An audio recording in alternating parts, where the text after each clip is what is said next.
Hello friends, my name is Abigail and I'm a graphic designer, and this is my sketchbook which I would like to share with you. This is not my only one, I've already have so many, but this is the one I just finished. I've made this book myself. I've used craft paper for the most of it, and just a little bit, one segment I've used just black paper.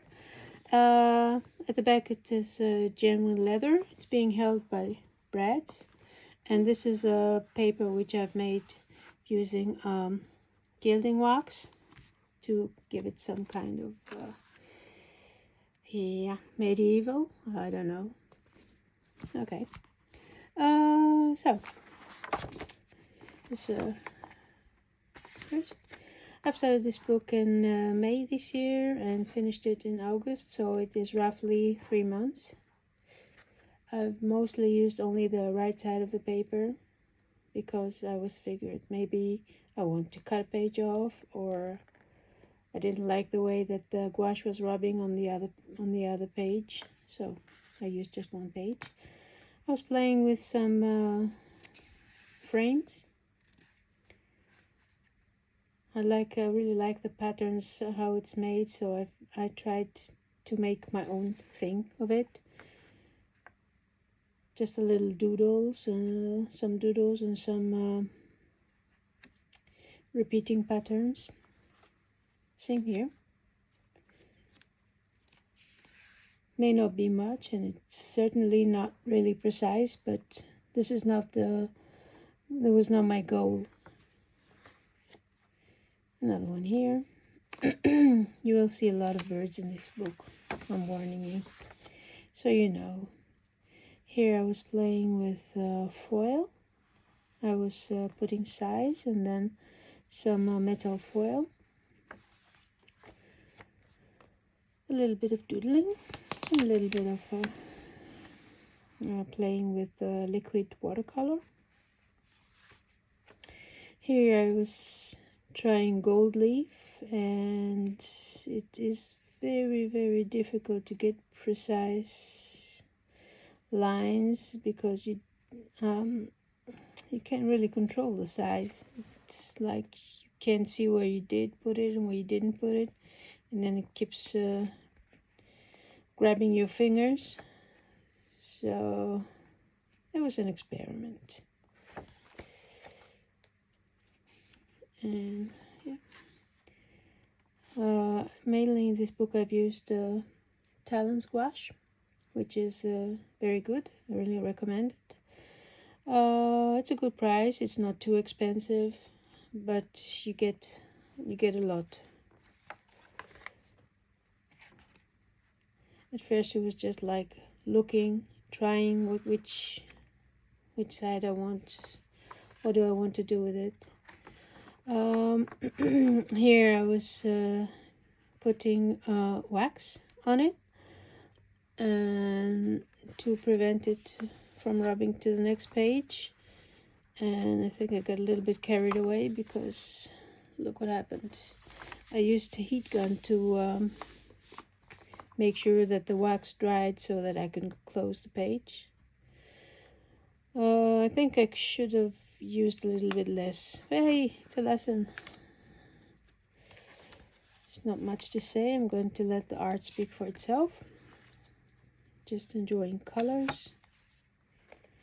No rhyme or reason, just I saw something I liked and I put it on my book, and then doodled around it, added textures, added repeating patterns,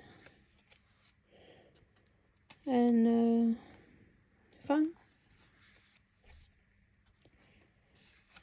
I like a lot of birds, so I was showing you all kind of birds. Also my favorite, chameleons. Yeah, you see the shine of the wax. I didn't use wax everywhere. Some of the drawings I've used hairspray, and some I didn't use anything because I didn't consider it finished. Here is watercolor paper that is hiding a very ugly painting. So I don't have to see it and you don't either. So that's better. Again, I was trying to tell myself, do not trace. Nothing wrong with tracing. I do trace sometimes, but here I was thinking in this book, just let go. Just let go and enjoy it. This is a swatch of some of the gouache that I was using. It's not all of it, but no, as you can see, for me also, that I can see what kind of colors I have and what can I use.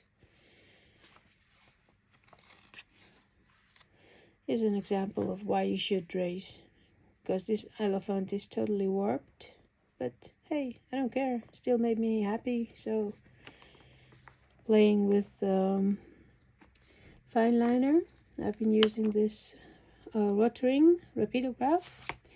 It is in principle it is, I can refill it. It's when it's wet, it's not water fast, but once it's dried, you can go over it and it will not smudge. Roosters, also one of my favorite subjects. Bugs. Birds. I'm not gonna tell you anything about it is. If you see it, you know. Just gonna let you see and give you some kind of impression of what it is. Oops, I missed one. Another bird, of course. Here I've used liquid watercolor for the background and some acrylic markers. Same here. Another example of using too much wax.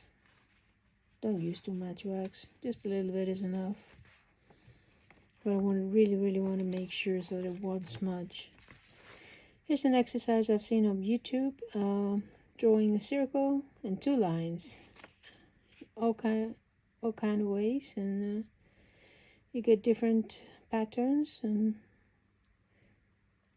it's really interesting. You can see so many things in it. This is the same exercise, two lines, one circle, and then they can cross each other. I've seen this on YouTube. I can't remember who gave this YouTube. When I do, I will put it in the description. Another chameleon. And frogs. Frogs are so cute.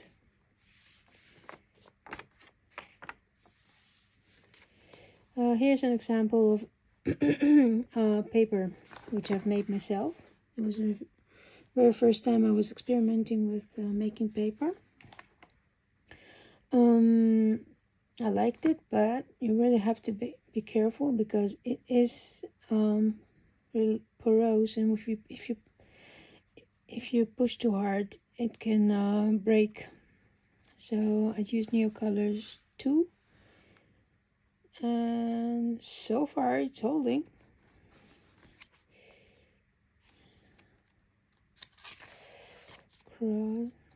Some doodling. Lemons, also a favorite subject.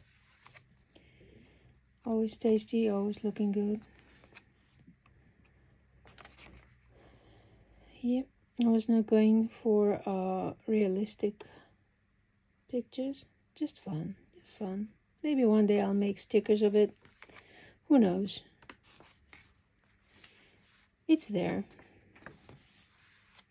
Here I got this brush pen, which I was playing with, trying to see if I can get different kind of line thickness, and very thick, very thin.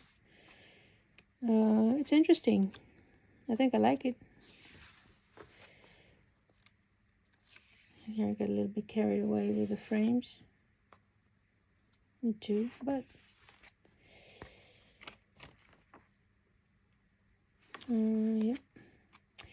Here, this is a picture. I've been to the library and I was feeling a little bit of a block, And I just grabbed a book and tried drawing, finding new subjects to draw, and I found it very inspiring. This is from a book by Julia Woning. She's a Dutch artist. I was sketching this when I was in the library, and I finished it at home with gouache. And this is a good example of the good, the bad, and the ugly. There's the ugly, but hey, it's there. This one too, but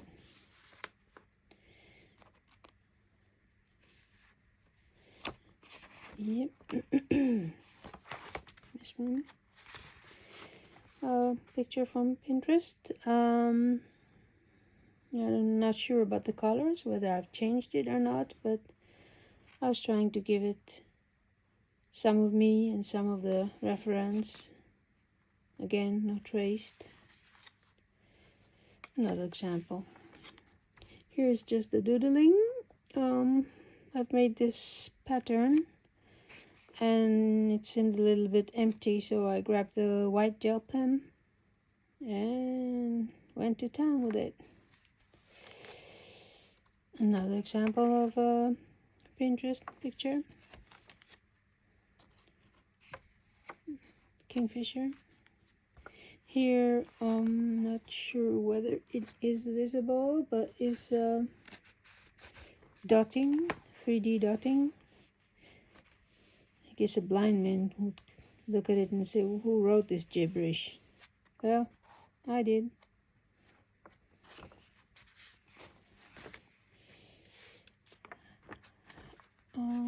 Yeah, just a game. I'd love to have my own bird one day. I like budgies. But my husband keeps saying me a bird should be free in nature. Don't put it in a cage. I guess he's right. I can always draw them and enjoy them from a distance. And a peacock. Yep. Trying a little bit of everything. What do you think? Should I make stickers out of it? Would it look good as a sticker? Small one. Yeah.